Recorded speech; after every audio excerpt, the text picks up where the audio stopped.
ব্যক্তি কল্পনা করুন এমন এক দৃশ্য যেখানে কোটি কোটি বছর ধরে আগুন জ্বলছে, কিন্তু আজ সেই আগুনে আর কেউ নেই, শুধু একজন ছাড়া।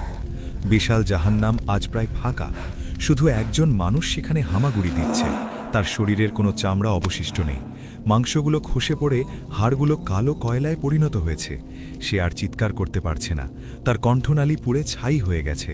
সে জানে না কত হাজার, কত লক্ষ বা কত কত কোটি বছর সে এখানে আছে।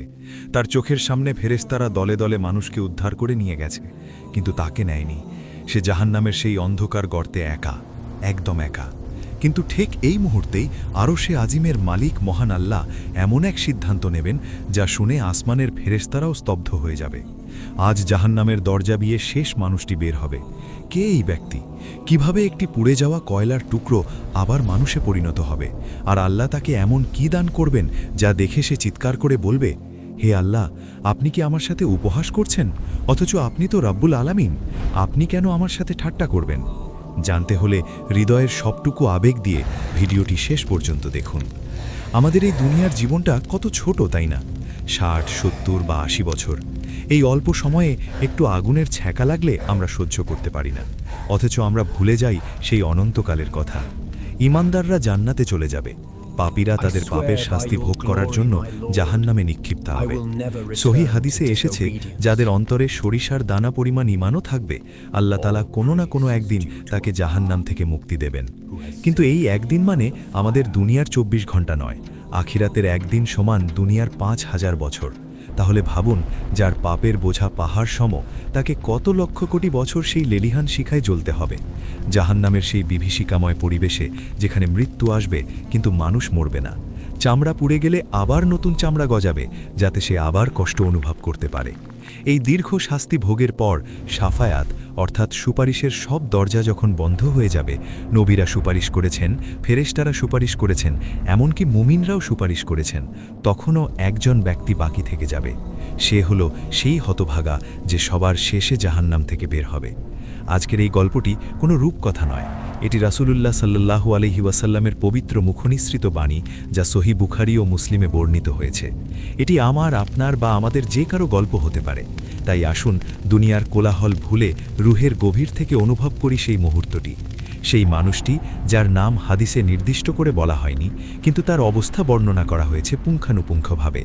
সে লক্ষ কোটি বছর ধরে জাহান্নামে জ্বলছে। শুরুতে যখন সে জাহান্নামে নিক্ষিপ্ত হয়েছিল, তার শরীর ছিল বিশাল। হাদিসে এসেছে, জাহান্নামীদের এক একটি দাঁত হবে উহুদ পাহাড়ের সমান এবং চামড়া হবে অনেক পুরু, যাতে আগুনের তাপ হাড় পর্যন্ত পৌঁছাতে সময় লাগে এবং দীর্ঘক্ষণ কষ্ট অনুভূত হয়। কিন্তু অনন্তকালের আগুনে জ্বলতে জ্বলতে আজ তার সেই বিশাল শরীর সংকুচিত হয়ে গেছে। একটা সময় ছিল যখন সে আগুনের তাপে ছটপট করত, চিৎকার করত, তার আর্তনাদে জাহান্নামের দেয়াল কেঁপে উঠত। কিন্তু এখন তার সেই শক্তিটুকু অবশিষ্ট নেই। তার শরীরের রক্ত, মাংস, চর্বি সব আগুনের লেলিহান শিখায় বাষ্প হয়ে উড়ে গেছে। তার চামড়াগুলো পুড়ে কালো কুচকুচে হয়ে হাড়ের সাথে এমনভাবে লেগে গেছে যে তাকে আর মানুষ বলে চেনা যায় না। সে এখন শুধুই একটি ফাহাম বা পোড়া কয়লার একটি দলা। তার কণ্ঠনালী পুড়ে ছাই হয়ে যাওয়ায় সে আর চিৎকার করতে পারে না। মুখ খোলার চেষ্টা করলে কেবল পোড়া চোয়ালের হাড়গুলো নড়ে ওঠে এবং বুকের ভেতর থেকে এক ধরনের ভুতুরে ঘর ঘর আওয়াজ বের হয়।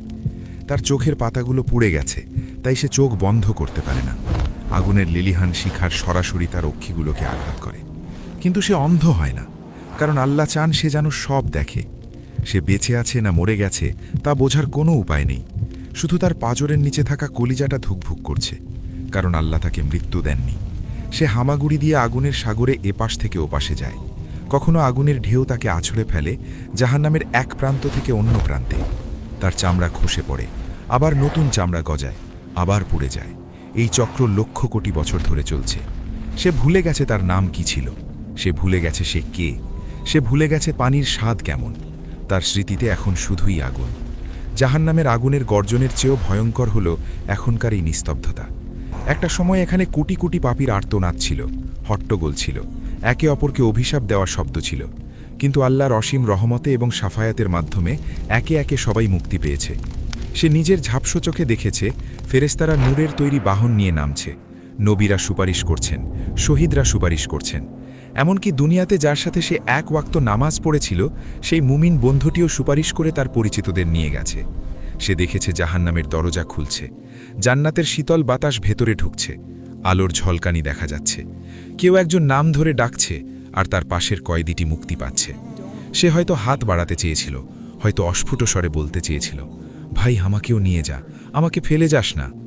কিন্তু তার পাপের পাহাড় এতই বিশাল ছিল যে সেই ডাক কারো কানে পৌঁছয়নি। দরজা আবার দড়াম করে বন্ধ হয়ে গেছে।